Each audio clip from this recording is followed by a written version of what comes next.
En una mañana gris del 3 de noviembre de 1887, en el barrio de Kennington, Londres, nació Bernard Lapp Montgomery. Fue el cuarto de 9 hermanos, hijos del reverendo Henry Montgomery, un obispo anglicano con un temperamento severo, y de Maud Ferrar, una mujer rígida, devota y emocionalmente distante. Desde joven, Bernard demostró una personalidad obstinada, poco dada a la autoridad ciega, y con un fuerte sentido del deber que marcaría su futuro militar. Su infancia no fue fácil. A los 2 años, su padre fue enviado como obispo a Tasmania, lo que significó una abrupta mudanza al otro lado del mundo.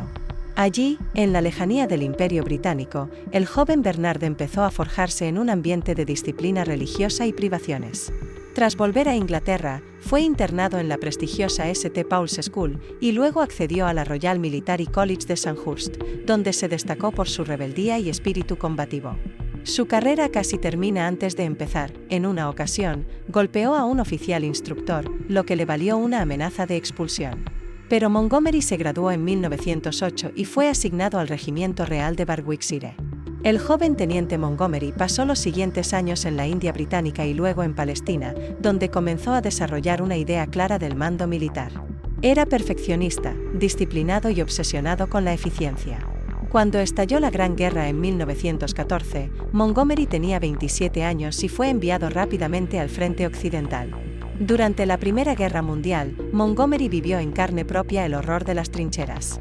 Participó en la batalla de Ypres en 1914, donde fue gravemente herido por un francotirador alemán. La bala le atravesó un pulmón y le perforó el riñón. Mientras yacía inconsciente en el campo, fue dado por muerto, pero un camillero notó que aún respiraba y lo evacuó bajo fuego enemigo. La recuperación fue larga y dolorosa, pero le dejó una marca indeleble, una profunda repulsión por las tácticas de desgaste que caracterizaban la guerra de trincheras. Montgomery volvió al servicio activo en 1916, esta vez como oficial de Estado Mayor. Su estilo comenzó a destacarse por su meticulosa planificación, su rechazo al sacrificio inútil de hombres y su obsesión por la moral de las tropas. No era popular entre sus superiores, pues no temía cuestionar órdenes si las consideraba mal concebidas. Sin embargo, sus hombres le admiraban por su cercanía y franqueza.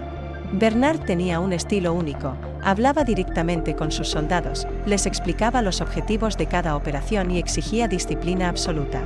Tras el armisticio de 1918, Montgomery permaneció en el ejército británico.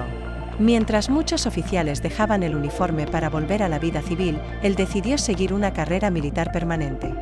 Fue asignado a Irlanda durante la Guerra de Independencia, donde aplicó un mando implacable contra el IRA. Su tiempo en Irlanda, aunque breve, reforzó su creencia en la necesidad de una cadena de mando clara, inteligencia táctica y operaciones bien coordinadas. Durante los años 20, Montgomery sirvió en Egipto, la India y Palestina. En 1927, ingresó al Staff College de Camberley, el más alto centro de formación de oficiales del Reino Unido. Allí conoció a otros oficiales que más tarde serían figuras clave durante la Segunda Guerra Mundial, como Alan Brooke y Richard O'Connor. Fue también en esta época cuando se casó con Elizabeth Carver, una viuda con un hijo, en 1927. El matrimonio fue feliz, aunque breve. Elizabeth murió en 1937 por una infección tras una picadura de insecto, dejando a Montgomery solo con su hijo, David. Este hecho le afectó profundamente. A partir de entonces, volcó toda su energía en la vida militar, llevando una existencia austera, monacal, sin distracciones, centrada en el servicio, el deber y la preparación para un futuro conflicto que, según él, era inevitable. Durante la década de los 30, Montgomery se convirtió en instructor en la Imperial Defense College y luego en comandante de brigadas en diversas guarniciones. Fue uno de los pocos oficiales británicos que comprendió la importancia de la motorización del ejército y del uso combinado de infantería, artillería y blindados. Estudió con atención los escritos de Liddell Hart y los movimientos del general alemán Heinz Guderian. Y comenzó a desarrollar su propia doctrina de guerra basada en la movilidad del control férreo de las operaciones y una comunicación constante con las tropas. Para 1939, Montgomery ya era general de división. Cuando Alemania invadió Polonia y Gran Bretaña declaró la guerra, Bernard Lapp Montgomery estaba listo. Su experiencia, su disciplina, su mentalidad crítica y su liderazgo férreo le convertirían en uno de los protagonistas indiscutibles del mayor conflicto bélico de la historia. Pero el verdadero ascenso de Montgomery aún estaba por comenzar. En los campos del norte de África, en el desierto del Sáhara, en la batalla por el destino del Imperio Británico, el mundo conocería al general que jamás aceptó la derrota. La Segunda Guerra Mundial sumió al mundo en el caos desde sus primeros días. Mientras Hitler aplastaba Polonia, Noruega, Francia y los Países Bajos con una rapidez desconcertante, el ejército británico sufría su primera gran humillación en Dunkerque.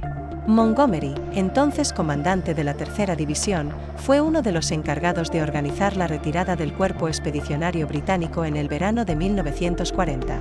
Con disciplina y orden férreo, logró evacuar a sus hombres bajo constante ataque alemán. La Operación Dinamo salvó más de 300.000 vidas, y Montgomery demostró su temple bajo presión. A pesar de ello, su carácter áspero, su falta de tacto y su costumbre de desafiar las órdenes le hicieron impopular en los altos círculos del ejército. Fue relegado a tareas menores, hasta que en 1942, el destino lo llamó desde el desierto. En África del Norte, las fuerzas británicas estaban siendo empujadas hacia Egipto por un genio militar alemán, Erwin Rommel, el zorro del desierto. South Africa Corps avanzaba imparable. Los británicos sufrían derrota tras derrota. En agosto de ese mismo año, tras la caída de Tobruk y el colapso del Octavo Ejército, el primer ministro Winston Churchill reemplazó al general Auchinleck por un nuevo comandante.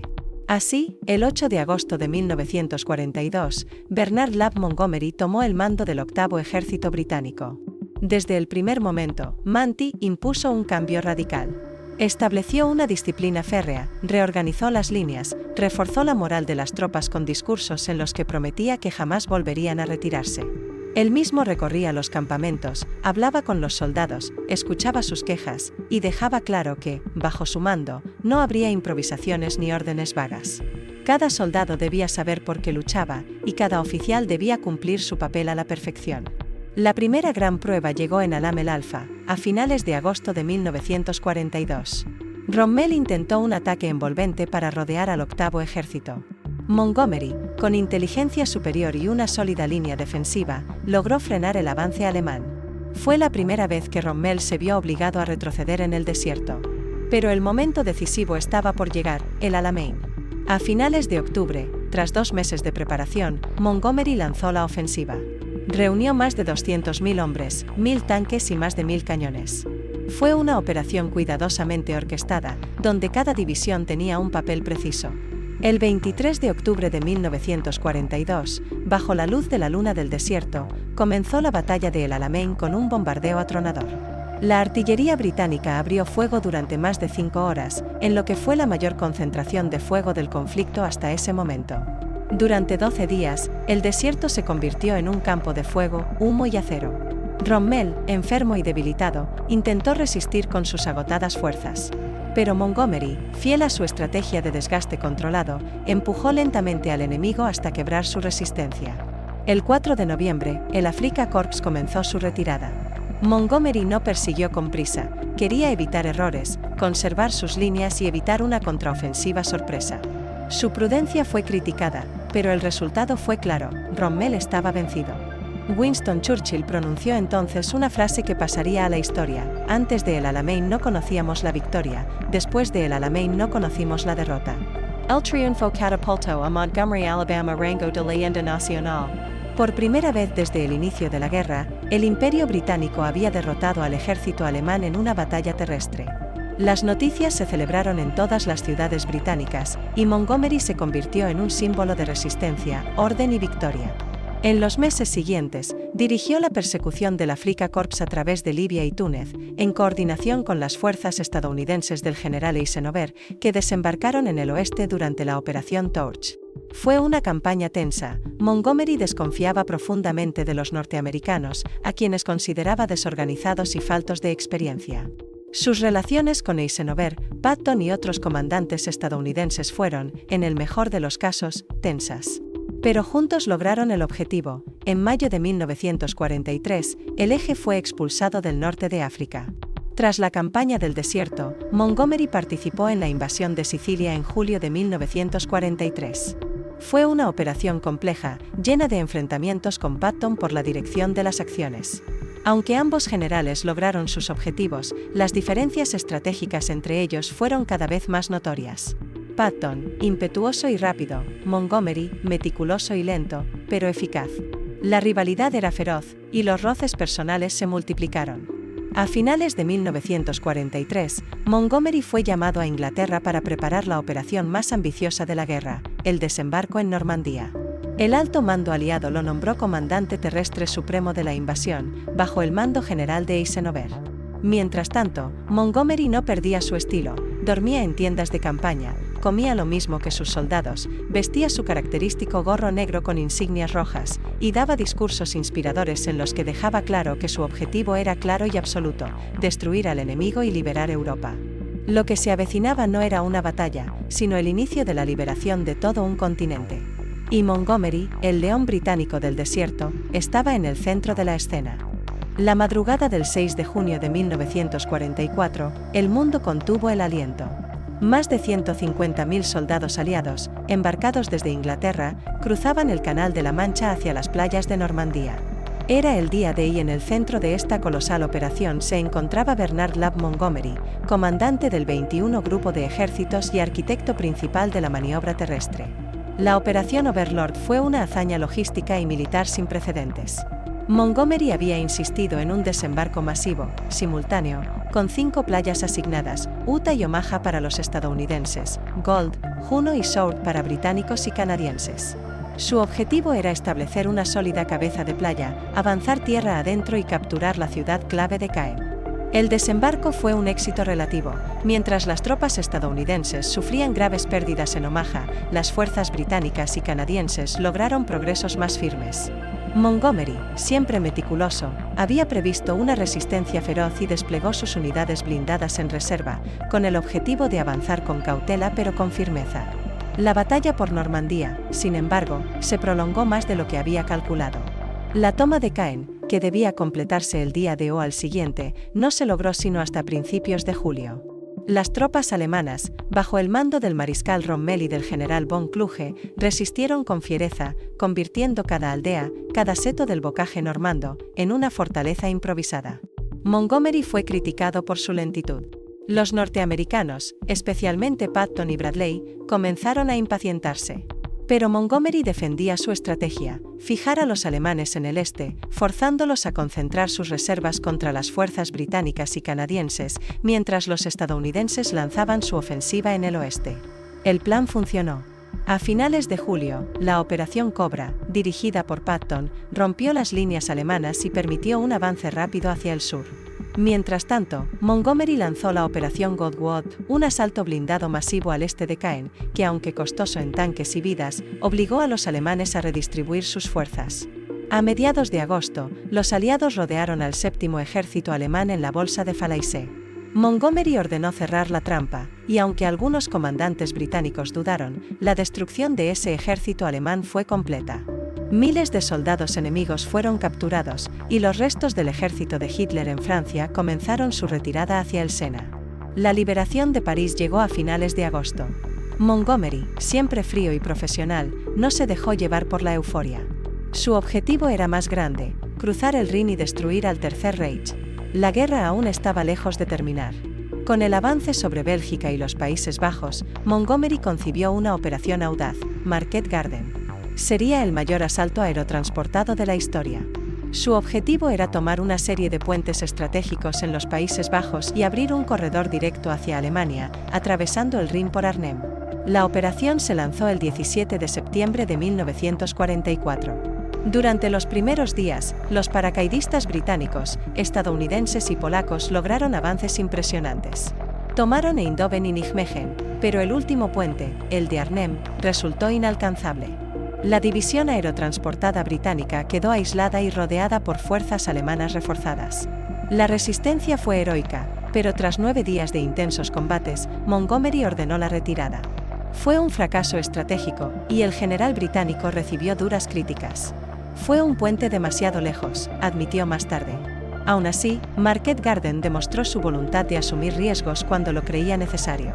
Para muchos, ese fue el principio del declive de su prestigio entre los altos mandos aliados, especialmente los norteamericanos. Las tensiones con Eisenhower se intensificaron. Montgomery abogaba por una estrategia de puño cerrado, concentrar fuerzas en un único eje de ataque, bajo su mando, y avanzar directamente hacia Berlín. Eisenhower, Por el contrario, optó por un frente amplio, con múltiples líneas de avance. El británico consideraba esta táctica dispersa e ineficaz, y no dudaba en expresar sus críticas en público, lo que le valió la censura del alto mando estadounidense. En diciembre de 1944, los alemanes lanzaron su última gran ofensiva, la Batalla de las Ardenas. Tomando por sorpresa a las fuerzas estadounidenses en Bélgica y Luxemburgo, Hitler intentó dividir a los aliados. Montgomery fue llamado a contener el avance enemigo desde el norte. Asumió el mando temporal de las fuerzas estadounidenses del primer y noveno ejército, algo que no fue bien recibido por los generales norteamericanos, aunque fue necesario. Montgomery, con su habitual frialdad, logró detener el avance alemán. Coordinó contraataques desde el norte mientras Patton avanzaba desde el sur. La pinza se cerró, y la ofensiva alemana fue finalmente repelida. Sin embargo, Montgomery cometió un error político fatal. En una conferencia de prensa tras la victoria, se atribuyó en gran parte el mérito de la campaña, omitiendo los esfuerzos de Patton y Bradley. Esto provocó una furia inmediata en el cuartel general aliado, y Eisenhower lo reprendió con severidad. A pesar de las fricciones, Montgomery mantuvo su puesto. En marzo de 1945, lideró el cruce del Rin en la Operación Plunder. Esta vez, la coordinación fue perfecta. Más de 1 millón de soldados británicos, canadienses y estadounidenses cruzaron hacia Alemania en una operación impecablemente organizada. Manty, como siempre, planificó hasta el último detalle. En abril, su avance desde el norte se encontró con las tropas soviéticas que venían del este. Alemania estaba colapsando. El 2 de mayo de 1945, en Lüneburg-Heath, los generales alemanes entregaron sus fuerzas del norte de Alemania, Holanda y Dinamarca a Bernard Montgomery. Fue uno de los momentos más simbólicos de la guerra. El mariscal de campo británico, austero, firme, aceptando la rendición de un ejército vencido. La guerra en Europa había terminado. Montgomery, el general que había resistido en el desierto, planeado en Normandía y dirigido la caída del Tercer Reich, se convirtió en uno de los militares más influyentes de su generación. Pero su historia no terminaba allí. La rendición del ejército alemán en Lüneburg-Heath, aceptada por Montgomery el 2 de mayo de 1945, marcó el fin de su papel directo en los campos de batalla. Pero para el mariscal de campo británico no fue el fin del deber. La posguerra traería nuevos desafíos, no en forma de ejércitos enemigos, sino en la compleja reestructuración del orden mundial. Con Alemania derrotada, Bernard Montgomery fue designado gobernador militar de la zona británica de ocupación en el norte de Alemania. Desde su cuartel general en Bad Oeynhausen, dirigió con puño firme el proceso de desnazificación, reorganización administrativa y reconstrucción. Su estilo directo, autoritario y poco dado a la diplomacia civil chocó con varios funcionarios británicos, pero su eficacia fue incuestionable. Montgomery no era un político, ni pretendía serlo. Veía el mundo en blanco y negro, orden o caos, disciplina o colapso. Para él, Alemania debía ser vigilada, reeducada y contenida. A pesar de su antipatía por los soviéticos en esos primeros años, mantuvo una cooperación prudente con los oficiales rusos en la línea de ocupación, aunque sus informes al gobierno británico no ocultaban su creciente preocupación por la amenaza comunista. En 1946 fue nombrado jefe del Estado Mayor Imperial, convirtiéndose en el oficial de mayor rango en el ejército británico. En este cargo, intentó reformar las estructuras militares, centralizar el mando y modernizar la doctrina táctica británica. Su visión era clara: la guerra moderna requería profesionalismo, movilidad, una cadena de mando simple y eficiente, y un cuerpo de oficiales bien entrenados, alejados del elitismo de antes. Sin embargo, sus relaciones con el gobierno laborista de Clement Attlee fueron tensas. Montgomery era profundamente conservador, enemigo del socialismo y crítico feroz de cualquier reducción en el presupuesto militar. Consideraba las políticas de desarme como peligrosas y miopes, y advertía que el futuro enfrentamiento sería con la Unión Soviética, no con un enemigo derrotado como Alemania. En 1948, con la Guerra Fría en plena ebullición, se creó la Organización del Tratado del Atlántico Norte, la OTAN. Montgomery fue nombrado vicesecretario militar del Consejo de Defensa Occidental Europeo, y en 1951 se convirtió en el primer vicemandatario supremo aliado en Europa, SACEUR, bajo el mando directo del general estadounidense Dwight Eisenhower, ahora comandante supremo de las fuerzas de la OTAN. La relación entre Montgomery y Eisenhower seguía siendo tensa. A pesar de su respeto mutuo como profesionales, sus diferencias de estilo, visión estratégica y carácter eran irreconciliables. Montgomery consideraba a Eisenhower un político disfrazado de general. Eisenhower veía a Montgomery como arrogante, condescendiente y propenso a sabotear el trabajo en equipo. En su cargo en la OTAN, Montgomery recorrió Europa, organizando maniobras conjuntas, promoviendo la estandarización de armamento y doctrinas entre ejércitos aliados, y alertando constantemente sobre la amenaza soviética. Fue un firme defensor del rearme alemán bajo supervisión occidental, algo que causó controversia tanto en Francia como en el propio Reino Unido. En sus memorias posteriores, Montgomery afirmaría que la OTAN era la única garantía para la paz europea. Creía que solo una defensa fuerte podía evitar otra guerra. A lo largo de la década de 1950, se convirtió en una figura pública prominente en la política de defensa, participando en conferencias internacionales y escribiendo artículos sobre estrategia militar y ética del liderazgo.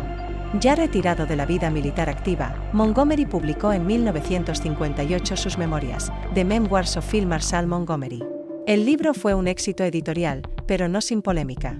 En sus páginas, el mariscal criticaba abiertamente a varios de sus colegas de guerra, incluidos Eisenhower, Patton y Alan Brooke. Su visión personal de la Segunda Guerra Mundial no era solo un recuento, sino un juicio. Los antiguos compañeros reaccionaron con molestia. Muchos lo acusaron de revisionismo y arrogancia. Montgomery, por su parte, no se retractó. Decía que tenía el deber de contar la verdad tal como la había vivido. Para él, la historia no debía ser una serie de compromisos diplomáticos, sino una evaluación honesta de acciones y resultados. En el ámbito doméstico, Bernard Montgomery se mantuvo como una figura de gran prestigio. Fue elevado al título de vizconde Montgomery de Alamein y participó en la Cámara de los Lores. Su voz seguía siendo escuchada en debates sobre defensa, educación militar y asuntos estratégicos. En 1960, viajó a Israel, donde fue recibido como héroe por los altos mandos del ejército hebreo. Allí impartió conferencias sobre estrategia y liderazgo. También fue invitado a diversos países de la Commonwealth, donde su figura era venerada como símbolo de la victoria británica y la excelencia profesional. Sin embargo, su carácter difícil le siguió generando roces. Críticos y admiradores coincidían en que Montgomery no buscaba ser amado, sino respetado. Se enorgullecía de su rectitud moral, su disciplina y su inquebrantable dedicación al deber. A lo largo de sus últimos años, vivió retirado en su casa de Easington, pero seguía escribiendo, dando charlas y manteniendo una correspondencia activa con líderes militares de todo el mundo. Rechazaba el sentimentalismo y detestaba la autocomplacencia. Para él, la victoria no era motivo de descanso, sino de preparación constante. El hombre que había vencido en el Alamein, desembarcado en Normandía y detenido a los alemanes en las Ardenas, ahora contemplaba el mundo desde una Europa dividida entre dos bloques. Su fe en la necesidad de estar siempre listo para el combate no se debilitó. Montgomery vivió hasta 1976. Fue uno de los últimos grandes mariscales de su era. El final de la carrera pública de Bernard Lapp Montgomery no fue el final de su influencia. Incluso retirado, su figura seguía proyectando una sombra alargada sobre los ejércitos británicos y el pensamiento militar occidental.